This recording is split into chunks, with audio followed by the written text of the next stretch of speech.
Assalamualaikum warahmatullahi wabarakatuh.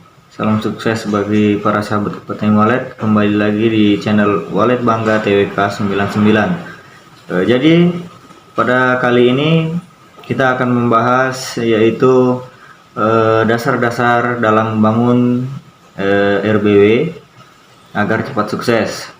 Jadi di sini sudah ada 9 dasar panduan untuk membangun gedung wallet agar cepat sukses. Jadi langsung saja ke pembahasannya. Jadi yang pertama itu suhu. Seperti yang kita ketahui, habitat burung walet itu secara alaminya itu ya. Jadi suhunya itu sudah terjaga. Mengapa? Jadi itu di gua itu mungkin teman-teman yang sudah pernah ke gua itu di langit-langit dindingnya itu di situ banyak berempesan-rempesan air ya. Tapi kalau di gedung kayaknya nggak mungkin dikasih rembesan air begitu, karena bisa jadi nanti semakin lama gedung kita bisa jadi mengalami kerusakan pada dindingnya ya. Jadi teman-teman mungkin tahu bagaimana cara-cara untuk menemukan suhu yang cocok untuk wallet. Apabila suhu sudah bagus, sudah mencakup, jadi perkembangan wallet itu akan baik dan cepat bersarang, juga berkoloni di RBW kita. Itu untuk suhu. Kita lanjut yang kedua, yaitu kelembaban.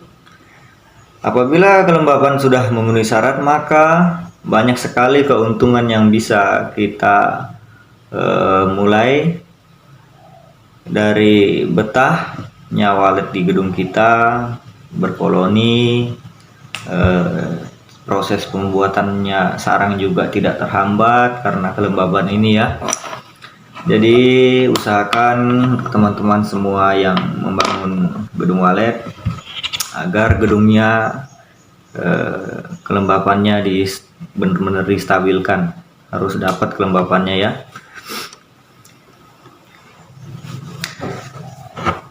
Baik, kita lanjut ke pembahasan yang ketiga, yaitu ukuran ruang walet.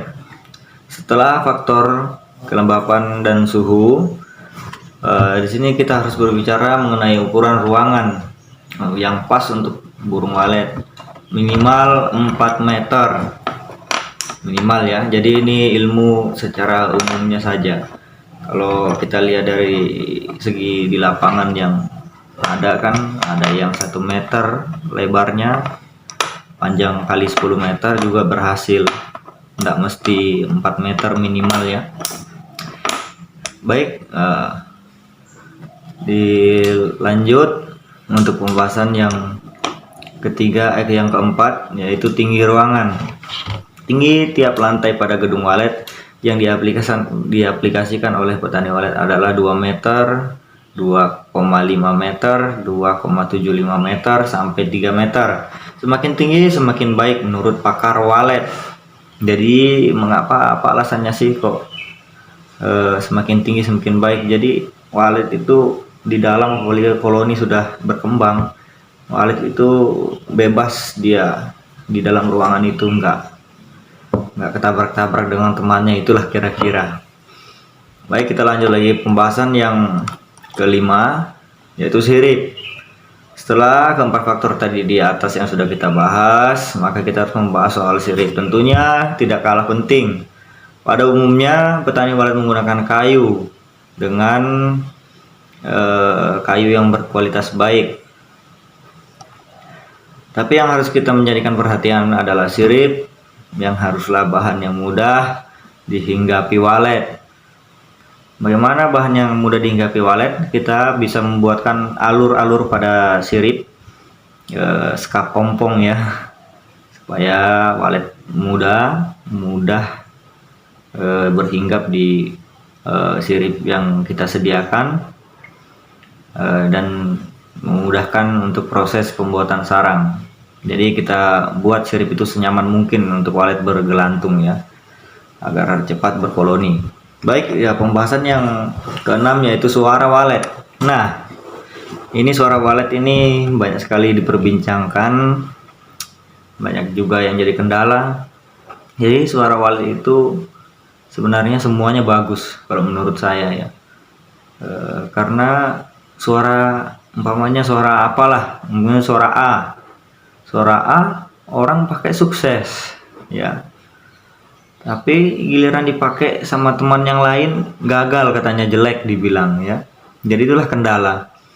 Jadi soal suara ini saya rekomendasikan suara yang untuk RBW baru, suara yang banyak mengandung, itu suara anakan dan suara birahi. Mengapa seperti itu? Karena yang kita bisa tarik itu menurut pakar walet, yang bisa kita tarik itu burung anakan atau burung yang menginjak remaja. Burung anakan akan merasa tertarik saat mendengar suara anakan yang kita bunyikan di gedung walet kita. Nah, sementara walet yang remaja, menginjak remaja, dia akan terpancing birahinya pada saat mendengar suara birahi yang kita pasang di gedung walet kita. Jadi itu ya kira-kira untuk gedung yang on perdana. Boleh juga gedung yang sudah produktif, itu sepertinya bagus juga ya. Baik, kita lanjut pembahasan yang ke-7, tata letak Twitter.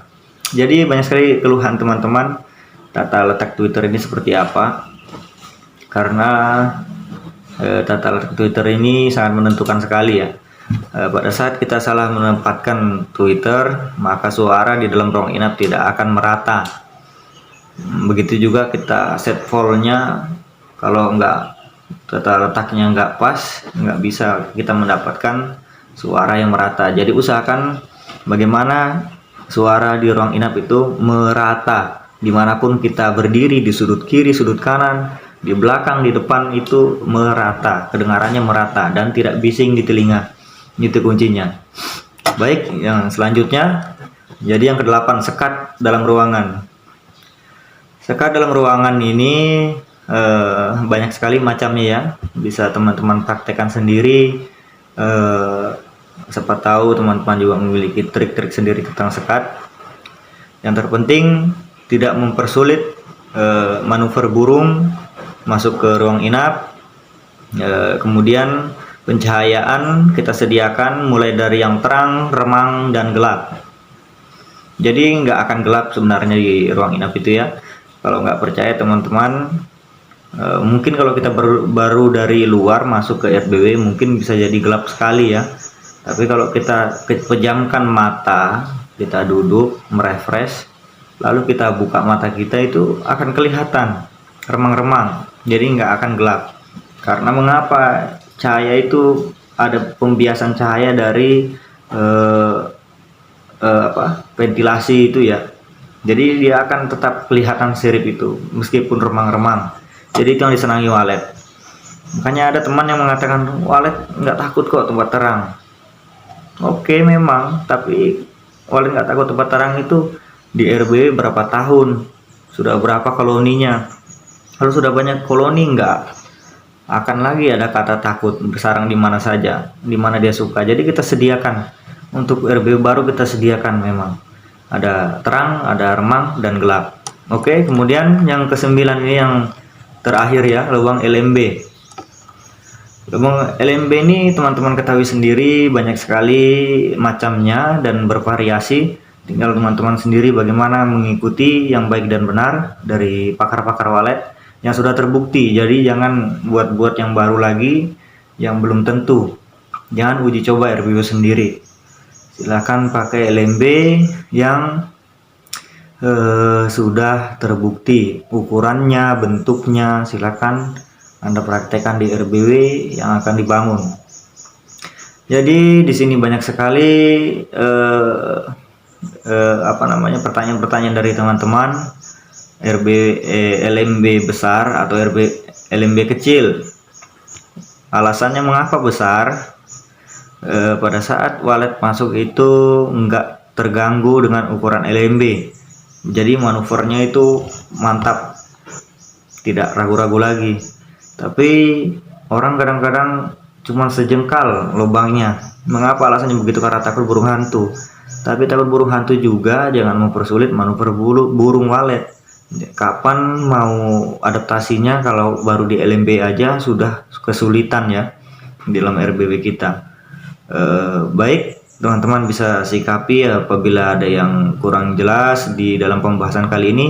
Mohon koreksinya di dalam kolom komentar. Jangan lupa like, komen, dan subscribe agar channel ini bisa membantu teman-teman sekalian. Meskipun omong doang, yang penting bisa dipraktekkan, tidak mempersulit teman-teman sekalian. Wassalamualaikum warahmatullahi wabarakatuh.